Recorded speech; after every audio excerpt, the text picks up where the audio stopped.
வணக்கம் நேர்களே, நீங்கள் கேட்டுக்கொண்டிருப்பது அஞ்சாக் சமுதாய வானொலி 90.4. இன்னைக்கு மேகத்திடல் நிகழ்ச்சியில கல்லூரி மாணவிகள் சந்திக்கக்கூடிய பிரச்சனைகளையும் அதற்கு சட்ட ரீதியாகவும் அரசினுடைய திட்டங்கள் ரீதியான தகவல்கள் குறித்து விருதுநகர் மாவட்ட ஆட்சியர் திரு ஜெயசீலன் அவர்கள் நம்மிடையே பகிர வந்திருக்காங்க. அதை நம்ம கேட்கலாமா? அனைவருக்கும் என்னுடைய இனிய வணக்கங்கள். இந்த நிகழ்ச்சி பொதுவாக ஃபஸ்ட் இயர் ஸ்டூடெண்ட்ஸுக்கு தான் நடத்துது.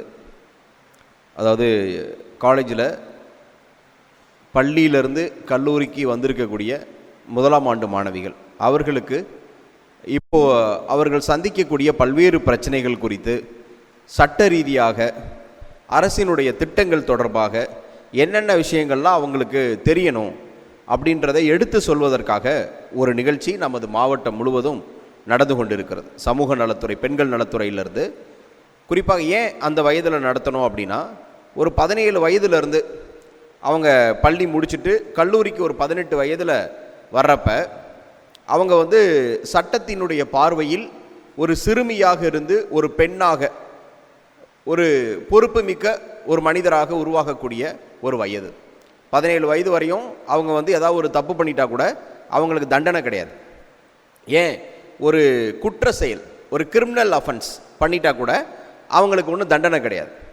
அவங்களுக்கு சீர்திருத்துவாங்க, அவ்வளோதான். அவங்களுக்கு சரி பண்ணணும், சீர்திருத்தம் செய்யப்பட வேண்டியவர், அவ்வளோதான் சட்டத்தின் பார்வையில் கூட.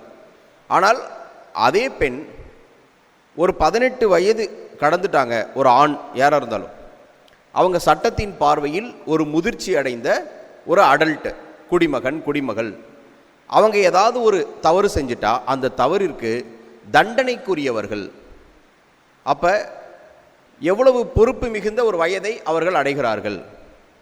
அதுவும் குறிப்பாக அந்த வயதில் அவங்களுக்கு நிறைய உரிமைகள் வருது. என்ன மாதிரியான உரிமைகள்?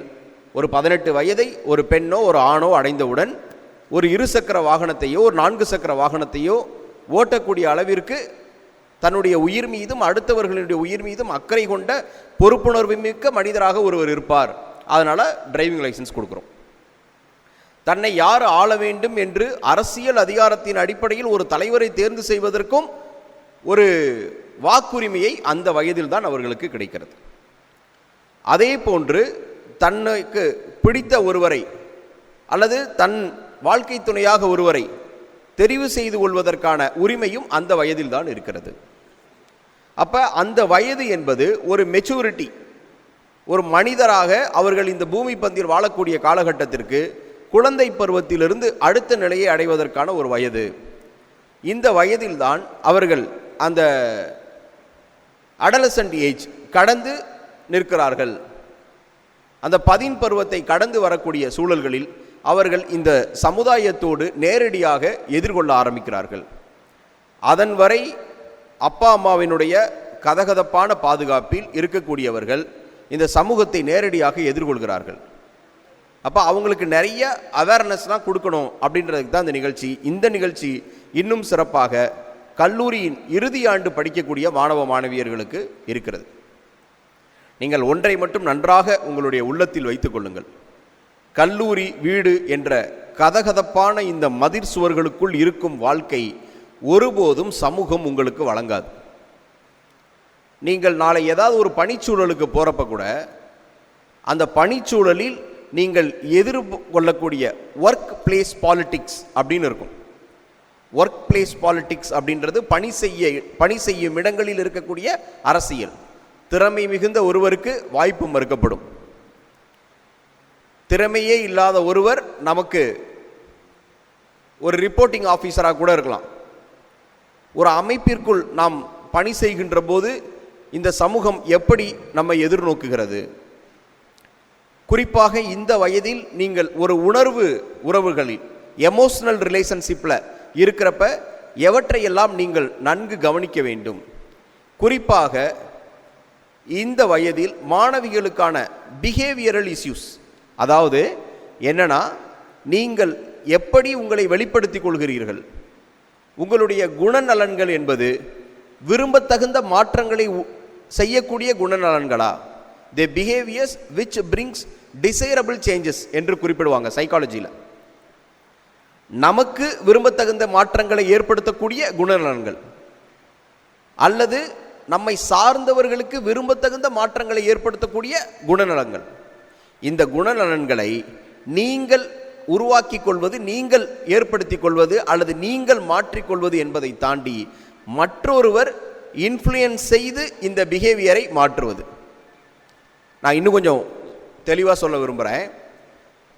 ஒருத்தவங்களுடைய பிஹேவியர், நான் இப்படி இருக்கணும், நான் எப்படி என்னை வெளிப்படுத்தி கொள்ளப் போகிறேன், நான் மற்றவர்களுடன் பழகுவது எப்படி பழக வேண்டும் என்று நான் எல்லை நிர்ணயித்திருக்கிறேன், மற்றவர்களுடன் பழகுவதற்கு நான் எந்த இடத்தில் கோடு வரைகிறேன், யாருடன் பழக வேண்டும் யாருடன் பழகக்கூடாது என்பதை நான் தீர்மானிக்கிறேன் என்பதிலிருந்து மற்றவர்கள் உங்களுடைய உணர்வு ரீதியாக அவற்றை தீர்மானிக்கக்கூடிய சிக்கல்களும் எழக்கூடிய பருவம்.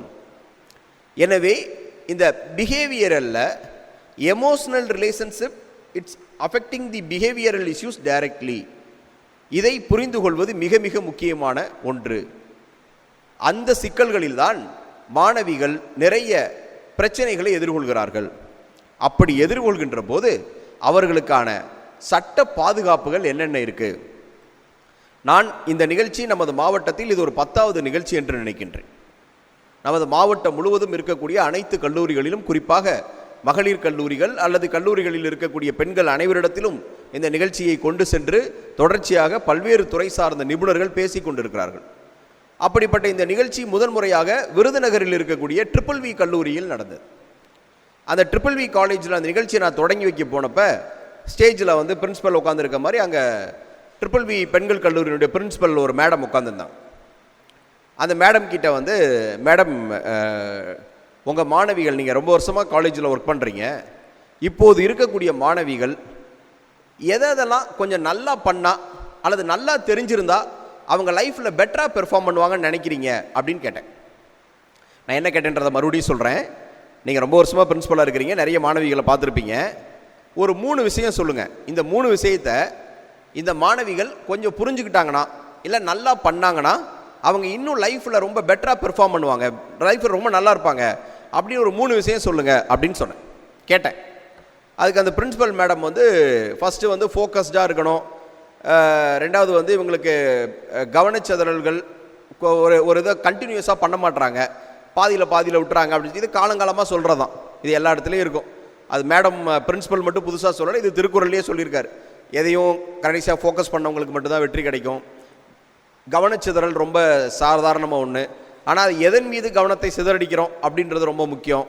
அதே மாதிரி ஏதாவது ஒன்று ஆரம்பிச்சுட்டு பாதியில் விட்டுருவோம், அவங்க தான் உலகத்தில் அதிகம். இதெல்லாம் நீங்கள் வந்து நான் சொன்ன இந்த அவங்க சொன்ன இந்த 2 கருத்துக்களுமே திருக்குறள்லேருந்து இருக்குது. ரைட். 3வது ஒரு முக்கியமான பாயிண்ட் சொன்னாங்க. அந்த பாயிண்ட் வந்து ரொம்ப எனக்கு சற்றே கொஞ்சம் யோசிக்கிற மாதிரி இருந்துச்சு. என்னன்னா, சார், நிறைய சிட்டிஸில் நல்லா இந்த மாதிரி பெர்ஃபார்ம் பண்ணுற குழந்தைங்கள்லாம் இப்போ ஸ்டூடெண்ட்ஸ் எல்லாம் பார்க்குறப்ப அவங்க ஏதாவது இந்த வயதில் ஏதாவது ஒரு சின்ன தவறு பண்ணுறாங்க அல்லது ஏதாவது ஒரு எமோஷனல் ரிலேஷன்ஷிப்லையோ அல்லது ஏதாவது ஒரு இஷ்யூஸில் மாட்டிக்குவாங்க. ஆனால் ஒருவேளை அது தனக்கு சரியாக வரல அல்லது வந்து அது தவறு, ஏதாவது ஒரு தப்பு பண்ணுறப்ப அதுலேருந்து வெளியில் வரணும் அப்படின்னு நினைக்கிறப்ப அவங்க மாட்டிக்காமல் வெளியில் வந்துடுறாங்க. இந்த பிள்ளைங்கள்லாம் ஏதாவது ஒரு தப்பு பண்ணி போய் மாட்டிக்கிறாங்க சார். மாற்றுறது ஒன்றும் பிரச்சனை இல்லை, மாற்றுறதுலேருந்து தப்பிச்சு வெளியில் வர தெரிய மாட்டேது இவங்களுக்கு என்று அவங்க குறிப்பிட்டாங்க. நான் ரொம்ப யோசிச்சுட்டே இருந்தேன். ஸோ ஒரு பிரின்சிபல் இவ்வளோ எக்ஸ்பீரியன்ஸாக இருக்கவங்க எப்படி இதை சொல்கிறாங்க அப்படின்னு. அதில் நான் என்ன புரிஞ்சுக்கிட்டேன்னா, அதுக்கடுத்து ஃபர்தர் அவங்ககிட்ட நான் விளக்கம் கேட்கல. நான் என்ன புரிஞ்சுக்கிறேன் அப்படின்னா, ஏதாவது ஒரு தவறுகள்னால் எனி சம்திங், ஏதாவது ஒரு தப்பு நம்ம பண்ணுறது கோர்ஸ் ஆஃப் லைஃப், அது வந்து ரொம்ப இயல்பான ஒன்று தான். அந்த தப்பு பண்ணுறத முதல்ல ஏற்றுக்கிறதுக்கு, அக்செப்ட் பண்ணுறதுக்கு முதல்ல ஒரு தைரியம் வேணும். அதாவது 2 இருக்குது, admitting a mistake, accepting a mistake அப்படின்னு சொல்லுவாங்க. அட்மிட்டிங் எ மிஸ்டேக்னா தப்பை ஒத்துக்கிறது, பயத்தில் கூட ஒத்துக்குவோம், ஆமாம் தப்பு பண்ணிட்டேன், சாரி, ரைட். ஆனால் தவறை ஏற்றுக்கொள்வதுன்னு ஒன்று இருக்குல்ல, அக்செப்டிங் எ மிஸ்டேக், அதுக்கு இன்னும் ரொம்ப தைரியம் வேணும். ஆமாம் நான் தப்பு பண்ணிட்டேன், இப்போ என்ன பிரச்சனை, எனக்கு தெரிஞ்ச எக்ஸ்போசர், எனக்கு தெரிஞ்ச நாலேஜ், எனக்கு இருந்த அனுபவம், அதில் I have done this mistake. இப்போ எனக்கு கூடுதலாக நாலேஜ் வருது, எனக்கு கூடுதலாக எக்ஸ்போசர் வருது, நான் நிறைய பேர்கிட்ட கன்சல்ட் பண்ணுறேன். அப்போ எனக்கு நாலேஜ் கூடுது, என்னுடைய அனுபவங்கள் கூடுது, என்னுடைய வேர்ல்டு வியூஸ் கூடுது, எனது எக்ஸ்போசர் அதிகரிக்குது. அப்போ நான் செய்த தவறை நான் ஏற்றுக்கொண்டு அதிலிருந்து அடுத்த கட்டத்திற்கு நகர்வது மிக மிக முக்கியமான ஒன்று. இதைத்தான் உளவியலில் குறிப்பிடுகிறார்கள். இந்த பக்குவத்தை உங்களுக்கு சொல்லித் தருவது என்பது மிக மிக முக்கியமான ஒன்று. ஏனென்றால் அதுவும் குறிப்பாக நீங்கள் கல்லூரி முடித்து செல்லக்கூடிய மாணவ மாணவியர்கள், நீங்கள் இதுவரை நான் ஏற்கனவே குறிப்பிட்டதை போன்று கதகதப்பான இந்த மதில் சுவர்களுக்குள் இருந்த வாழ்க்கையை ஒருபோதும் சமூகமும் வெளி உலகமும் நமக்கு வழங்கவே வழங்காது. நீங்கள் ஒரு வேலைக்கு போனாலும் சரி, ஒரு குடும்பத்திலையும் சரி, திருமணமாகி சென்றாலும் சரி, எப்போதும் நாம் the world will not treat everyone fair. மிக நியாயமாக இந்த சமூகம் நடந்து கொள்ளும் என்பதை நாம் எதிர்பார்க்கவே கூடாது. It is unfair. பல நேரங்களில் நியாயமற்ற செயல்கள் நாம் எதிர்கொள்ளக்கூடிய சூழல்கள் உருவாகும். அப்பொழுது அந்த மாதிரியான நேரங்களில் நமக்கு என்னென்ன விதமான உரிமைகள் இருக்கின்றன, குறிப்பாக சட்ட வழிமுறைகள் என்னென்ன விதமாக இருக்கின்றன, இன்னும் குறிப்பாக சொல்ல வேண்டுமென்றால் எதிர்கால வாழ்வில் மிக மிக அடிப்படையான ஒரு உரிமை என்பது பெண்களுக்கான ஒரு முக்கியமான சுதந்திரம் என்பது மிக மிக ஒன்று இருக்கிறது. அந்த சுதந்திரத்தை நீங்கள் புரிந்து கொள்ள வேண்டும். பெண்களுக்கான சுதந்திரம் என்பது எடுத்து பார்த்தீங்கன்னா கடந்த நூற்றாண்டுகளில் நிறைய சுதந்திரம். அவர்கள் தங்களுக்கு விரும்பிய படிப்பை சென்று படிக்க வேண்டும், தாங்கள் எங்கு செல்ல வேண்டும் என்று நினைக்கின்றோமோ அதற்கான மொபிலிட்டி, ஃப்ரீடம், இது மாதிரி எத்தனையோ ஃப்ரீடம் நம்மளுடைய சமூகத்தில், நம்மளுடைய சமூக புரட்சியாளர்கள், சமூக சீர்திருத்த இயக்கங்கள், கவிஞர்கள் நிறைய சொல்லியிருக்கிறாங்க. அதில் இன்றைய சூழ்நிலையிலும் சரி, எப்போதும் இருக்கக்கூடிய மிக முக்கியமான பெண்களுக்கான சுதந்திரமும் பெண்களுக்கான விடுதலையும் என்பது பெண்களுக்கான பொருளாதார விடுதலை, பொருளாதார சுதந்திரம். அவங்களுடைய எக்கனாமிக்கல் பவர், எக்கனாமிக்கல் ரிசைலன்ஸ் அப்படின்னா என்ன? அவர்கள் நிறைய சம்பாதிப்பதற்கு, அவர்கள் கை நிறைய பொருள் ஈட்டுவதற்கு இருக்கக்கூடிய வாய்ப்புகளை அவர்களுக்கு உருவாக்கப்பட வேண்டும், அல்லது அவர்களுக்கு கிடைத்திருக்கக்கூடிய வாய்ப்புகளை அவர்கள் நன்கு பயன்படுத்தி கொள்ள வேண்டும். பொருளாதார வலிமை, பொருளாதார வலிமைதான் ஒருவருடைய சுதந்திரத்தை மிக தீர்க்கமாக உறுதி செய்கிறது. அந்த பொருளாதார வலிமையை நீங்கள் பெறுவதற்கு என்னென்ன மாதிரியான வாய்ப்புகளை நீங்கள் எதிர்காலத்தில் உருவாக்கி கொள்ளப் போகிறீர்கள்? கேரியர் ஆப்ஷன்ஸ் என்னென்ன இருக்கு? உடனே நமக்கு இமீடியட்டாக வரக்கூடிய ஒரு இன்ஃபீரியரான ஒரு திங்கிங் என்ன இருக்கும்? இல்லை, எனக்கு யாரும் வழிகாட்டுறதுக்கு ஆள் இல்லை, எங்கள் அம்மா அப்பா பெருசாக சப்போர்ட் பண்ணல, எனக்கு அப்படி இருந்துச்சுன்னா நான் இப்படி பண்ணியிருப்பேன் அப்படின்னு நம்மளா நிறைய காரணங்கள் சொல்லிக்கிறோம். இதுவும் சரி கிடையாது. ஏனென்றால் நமக்கு என்னென்னலாம் இல்லைன்னு நினைக்கிறோமோ அது நம்மளோட பிரச்சனை இல்லை. நமக்கு என்னென்னலாம் இல்லை, நமக்கு ஒரு நல்ல அப்பா அம்மா சப்போர்ட் பண்ணியிருக்கணும், ஒரு இந்த மாதிரி ஒரு சப்போர்ட் சிஸ்டம் இருந்திருக்கணும், எனக்கு பெருசாக வழிகாட்டி இருக்கணும், இதெல்லாம் இருந்திருந்தால் நான் இன்னும் பெட்டராக பண்ணியிருப்பேன்னு நினைக்கிறது ஓகே. ஆனால் அது நம்மளோட பிரச்சனையா? இல்லை. ஆனால் எது நம்மளோட பிரச்சனை? இதெல்லாம் நமக்கு இல்லை, எதெல்லாம் வாய்ப்புகள் இருக்குது அப்படின்னு புரிஞ்சுக்கிட்டு அதிலிருந்து முன்னேறாமல் இருக்கிறது நம்மளுடைய பிரச்சனை அப்படின்னு இப்போ இல்லை, 2000 வருஷத்துக்கு முன்னாடி திருவள்ளுவரே சொல்லியிருக்கார். நான் சொன்ன இந்த கருத்தை அப்படியே சொல்லியிருக்கார். பொறியின்மை யாருக்கும் பழி என்று. பொறினா லக்கு, மற்ற ஃபேக்டர்ஸ். பொறியின்மை யாருக்கும் பழி என்று. அப்போ எது பழி? பழினா அடுத்தவங்களோட பிரச்சனை. பொறியின்மை யாரோட தப்பும் கிடையாது. அப்போ எது தப்பு? 2வது லைனில் சொல்கிறார், அறிவறிந்து ஆழ்வின்மை இன்மை பழி அப்படின்னு சொல்கிறார். பொறியின்மை யாருக்கும் பழி என்று. உனக்கு லக்கு இல்லை, உனக்கு இதெல்லாம் இருந்திருந்தா இன்னும் நல்லா பண்ணியிருப்ப அப்படின்னு நினைக்கிற பார்த்தியா, அதெல்லாம் இல்லாமல் இருக்கிறது உன்னோட பிரச்சனை இல்லை. பொறியின்மை யாருக்கும் பழி என்று. அறிவறிந்து எதெல்லாம் தெரிஞ்சுக்கணுமோ அதை தெரிஞ்சுட்டு ஆழ்வின்மை, ஆழ்வின்மைனா அதற்கு ஏற்ப நம்மளுடைய பர்சனாலிட்டியை வடிவமைச்சுக்கிறது. அப்படி வடிவமைக்கிறது அதற்கான முயற்சி. ஆழ்வின்மைனா முயற்சி, நம்மை தகுதிப்படுத்தி கொள்ளுதல். அது பண்ணலைனா அதுதான் உன்னோட தப்பு அப்படின்னு வள்ளுவர் சொல்கிறார். மிக மிக முக்கியமான ஒரு திருக்குறள். பொறியின்மை யாருக்கும் பழி என்று அறிவறிந்து ஆழ்வின்மை இன்மை பழி என்று குறிப்பிடுகிறார். எனவே இந்த நேரத்தில் நீங்கள் பொருளாதார வலிமை என்பதுதான் பெண்களுக்கான மிகப்பெரிய ஒரு வலிமையாக, ஒரு உறுதுணையாக, ஒரு ஊன்றுகோலாக இருக்கின்ற போது நீங்கள் நிறைய தெரிந்து கொள்ள வேண்டியது உங்களுக்கான கேரியர் ஆப்ஷன்ஸ் என்னென்ன இருக்குது.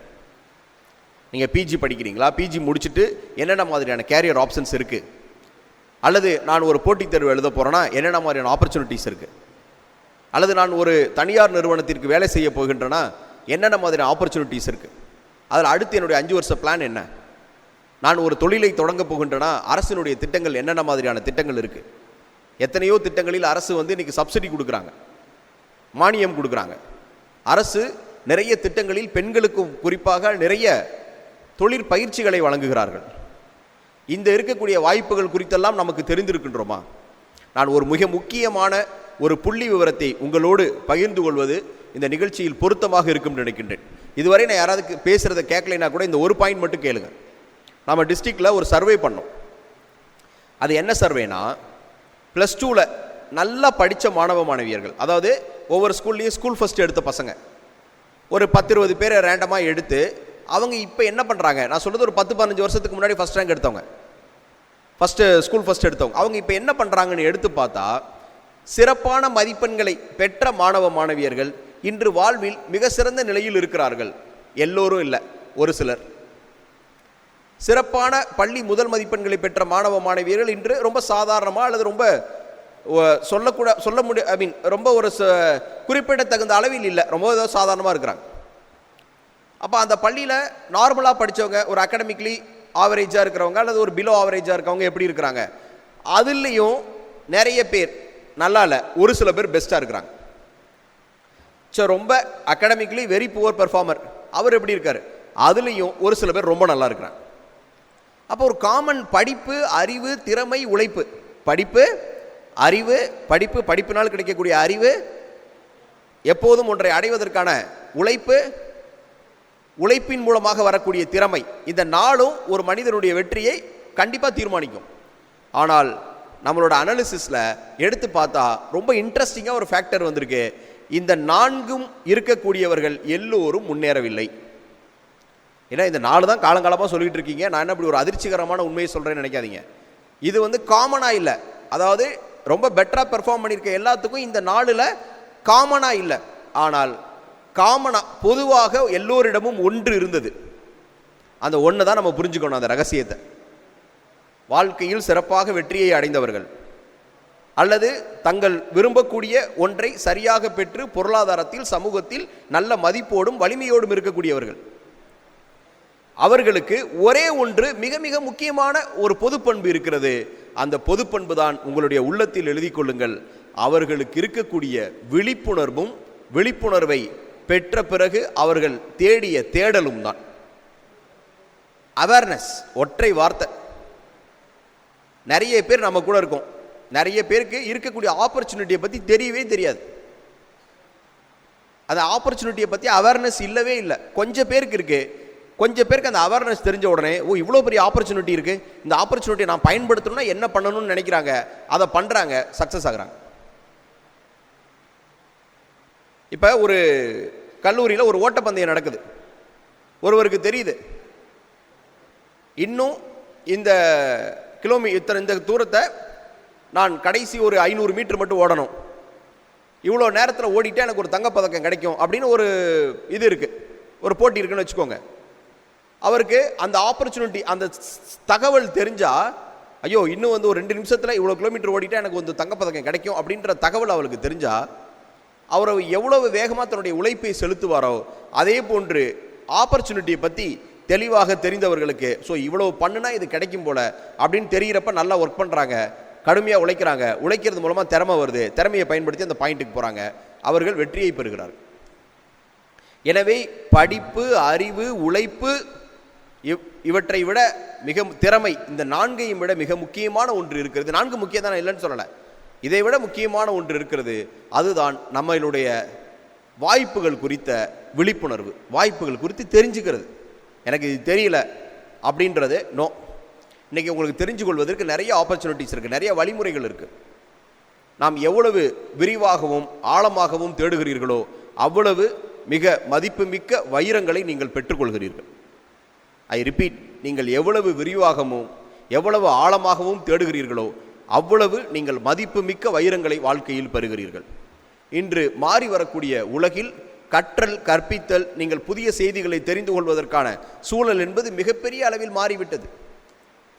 இன்று ஒருவர் தன்னுடைய தொடர் வளர்ச்சிக்கு தேவையான கற்றலை உலகம் முழுவதும் இணைய வழியில் பெற்றுக்கொள்கிறார்கள். இன்று நவீன தொழில்நுட்பங்கள், அது ஆர்டிஃபிஷியல் இன்டெலிஜென்ஸோ அல்லது டீப் டெக்னாலஜியோ, பல்வேறு நவீன தொழில்நுட்பங்கள் கடந்த சில வாரங்களுக்கு முன்பாக சைனாவால் அறிமுகப்படுத்தப்பட்டுள்ள ஒரு தொழில்நுட்பம் டீப் சீக் என்ற ஒன்று உலகத்தை அப்படியே ஆட்டி வைக்கிறது. இப்படி ஒவ்வொரு நாளும் புதிய புதிய தொழில்நுட்பங்கள் வந்து கொண்டிருக்கின்ற போது நமக்கான இடம் எங்கே இருக்கிறது? நமக்கான வாய்ப்புகள் எங்கே இருக்கிறது? நமக்கான சட்ட பாதுகாப்புகள் எங்கெங்கே இருக்கின்றன? நமக்கான சமூக பிரச்சனைகள் எது? சமூக பிரச்சனைகளை எப்படி எதிர்கொள்வது? தனி மனித பிரச்சனைகளை எப்படி நாம் அணுகுவது? இவற்றையெல்லாம் தெரிந்து கொள்வது மிக மிக முக்கியமான ஒன்று. எனவே நீங்கள் விழிப்புணர்வு பெற்ற மாணவிகளாக உங்களுடைய தனிப்பட்ட வாழ்வில், உங்களுடைய சமூக வாழ்வில், உங்களுடைய குடும்ப வாழ்வில், உங்களுடைய தொழில் வாழ்வில், personal life, professional life and social life, ஒரு 3 வாழ்க்கையை நீங்கள் வாழ்வீர்கள். ஒரு நாளைக்கு 8 மணி நேரம் வீட்டில் இருக்கோம், பர்சனல் லைஃப். வெளியில் 8 மணி நேரம் வேலைக்கு போகிறோம், ப்ரொஃபஷனல் லைஃப். மற்றபடி இந்த சமூகத்தோடு, வீட்டிற்கும் தொழிலுக்கும் இடையில் இருக்கக்கூடிய இந்த மற்ற சமூகத்தோடு நம்மளுடைய உறவு என்பது சோசியல் லைஃப். இந்த 3ற்கும் நமக்கு தேவையான குணங்களை நாம் தகவமைப்பை பெற்றுக்கொள்ள வேண்டும். இந்த பூமியில் எந்தெந்த உயிரினங்கள் எல்லாம் அந்த சூழலுக்கு ஏற்ப வாழக்கூடிய தகவமைப்பை பெற்றுக்கொள்கின்றனவோ அவை நீடித்த நிலைத்த வாழ்வை பெறுகின்றன. தங்களுடைய இடர்களிலிருந்து அவற்றை காத்துக்கொள்கின்றன. நீங்கள் அறிவியலில் பள்ளியில் படித்திருக்கக்கூடும். ஒரு பாலைவனத்தில் வறண்டு நிலத்தில் இருக்கக்கூடிய சப்பாத்தி கள்ளி தாவரத்தில் இருக்கக்கூடிய முள் என்பது முள் அல்ல, அது அதனுடைய இலை, லீஃப். அந்த இலை தான், ஒரு இலை ஒரு தாவரத்தில் முழுவதுமாக விரிந்து வளர்ந்திருந்தால் நீராவி போக்கின் காரணமாக தன்னுடைய மொத்த நீர்ச்சத்தையும் இழந்துவிடும். அங்கே மழை பெய்வதற்கான வாய்ப்புகள் குறைவு, அங்கே நிலத்தடி நீரினுடைய அளவுகள் குறைவு, மண்ணினுடைய ஈரப்பதம் மிக மிக குறைவு. எனவே தன்னிடம் இருக்கக்கூடிய குறைந்தபட்ச நீரை பாதுகாத்துக் கொள்வதற்காக அது தன்னுடைய தகவமைப்பை மாற்றுகிறது. இலை என்பது இலையாக இல்லாமல் அது தன்னுடைய நீண்ட பரப்பில் விரிந்த பரப்பை அப்படியே வைத்திருந்தால் நீராவி போக்கின் காரணமாக அனைத்து நீர்ச்சத்தையும் இழந்துவிடும் என்பதற்காக அது மாறி ஒரு முள்ளாக தன்னை தகவமைத்து கொண்டிருக்கிறது. அதனால் அந்த எவோபோ டிரான்ஸ்போர்ட்டேஷன், தன்னுடைய நீராவி போக்கின் காரணமாக இழக்கக்கூடிய சத்துக்கள் அளவை குறைத்து கொண்டு அதை தகவமைத்துக் கொள்வதால் அது நீண்ட காலம் உயிரோடு வாழ்கிறது. இப்படித்தான் ஒவ்வொரு சூழலுக்கும் ஏற்ப நம்மை தகவமைப்பித்துக் கொள்வதற்கான வாய்ப்புகள் குறித்த புரிதல்கள் நமக்கு வேண்டும். அதற்குத்தான் அறிவு வேண்டும். அந்த அறிவு என்பது வாசிப்பின் மூலமாக, கேள்வியின் மூலமாக, நாம் இந்த சமூகத்தை புரிந்து கொள்வதன் மூலமாக கிடைக்கும். இதைத்தான் வள்ளுவர் சொல்லியிருக்கிறார், அறிவு அற்றம் காக்கும் கருவி. அறிவினுடைய பயன் உங்களை துன்பத்தில் இருந்து காப்பது, அவ்வளோதான். அறிவினுடைய பயன் வேலைக்கு போய் 50,000 ரூபா சம்பளம் வாங்கி தர்றது மட்டும் இல்லை, அது ஒன்று தான், அது ஒரு சின்ன பார்ட். ஆனால் அறிவுக்கான ஒற்றை பயன் என்பது மனிதர்களை துன்பங்கத்தில் இருந்து காப்பது. நமக்கு இந்த சமூகம் எந்தெந்த விதமான துன்பத்தை தரும் அல்லது தருகின்ற போது எப்படி எதிர்கொள்வது, ஒரு உணர்வு நிலை உறவுகளில் என்னென்ன விதமான துன்பங்கள் வரும், அவற்றிலிருந்து நாம் பாதுகாத்து கொள்வதற்கான வாய்ப்புகளை, விழிப்புணர்வை நாம் எப்படி முன்பே பெற்றுக்கொள்வது, அப்படி ஒரு பிரச்சனைகளை எதிர்கொள்கின்ற போது எப்படி அறிவுபூர்வமாக எதிர்கொள்வது, சமூக வாழ்விற்கும் தனிமனித வாழ்விற்கும் பொருளாதார விடுதலைக்கும் நீங்கள் எதிர்காலத்தில் நிறைய சிக்கல்களை எதிர்கொள்ள வேண்டும். அதை எதிர்கொள்வதற்கு 2 முக்கியம். ஒன்று உங்களுடைய கல்வி கேள்வியின் மூலமாக வரக்கூடிய அறிவு, இன்னொன்று அடுத்தவர்களின் அனுபவங்களின் மூலமாக நீங்கள் பெற்றுக்கொள்ளக்கூடிய அனுபவங்கள். நீங்கள் தவறு செய்து நீங்கள் அனுபவங்களை பெற்று நாளை சரியாக வாழ்வது என்பது மிக நீண்ட காலத்தை எடுத்துவிடும். அதற்கான விலையும் மிக மிக அதிகம். நாம் ஒரு தப்பு பண்ணிட்டு அந்த தப்புலேருந்து நம்ம லேர்ன் பண்ணிட்டு அதுக்கப்புறம் அந்த தப்பை பண்ணாமல் இருக்கிறதுக்கான காஸ்ட் ரொம்ப பெருசு. அதனால் அடுத்தவர்களின் அனுபவங்களிலிருந்து கற்றுக்கொள்பவர்களே சிறந்த வாய்ப்புகளை பெறுகிறார்கள், வாழ்வை துன்பமில்லாமல் வாழ்கிறார்கள். நீங்கள் நிறைய விழிப்புணர்வை பெற்று, இது போன்ற நிகழ்ச்சிகளினுடைய நோக்கம் என்பது அதுதான், நீங்கள் விழிப்புணர்வை பெறுவதற்கு நிறைய வாய்ப்புகள் இருக்கின்றன. அப்படி வாய்ப்புகளை பெற்று நாளை தனி மனித வாழ்விலும் பொருளாதார வலிமையிலும் மிகப்பெரிய நிலையை நீங்கள் அடைய வேண்டும். நீங்கள் அடைவது மட்டுமில்லாமல் மற்றவர்களுக்கு ஒரு வலிமையோடு எடுத்துக்காட்டக்கூடிய அளவிற்கு நீங்கள் சிந்தனையையும் அறிவையும் விழிப்புணர்வையும் பெற வேண்டும். அதற்குத்தான் இந்த நிகழ்ச்சி. இதை சிறப்பாக ஏற்பாடு செய்த கல்லூரியினுடைய முதல்வர், துறை அலுவலர்கள், சிறப்பு பேச்சாளர்கள், மாணவிகள் அனைவருக்கும் என்னுடைய பாராட்டுகளையும் வாழ்த்துக்களையும் தெரிவித்து நிறைவு செய்கின்றேன். நன்றி, வணக்கம். நேயர்களே, இதுவரை நீங்கள் கேட்டது மேகத்திடல் நிகழ்ச்சியில் கல்லூரி மாணவிகள் சந்திக்கக்கூடிய பிரச்சனைகளையும் அதற்கு சட்ட ரீதியான தகவல்கள் குறித்து விருதுநகர் மாவட்ட ஆட்சியர் திரு ஜெயசீலன் அவர்கள் நம்மிடையே பேசினார்கள். நன்றி.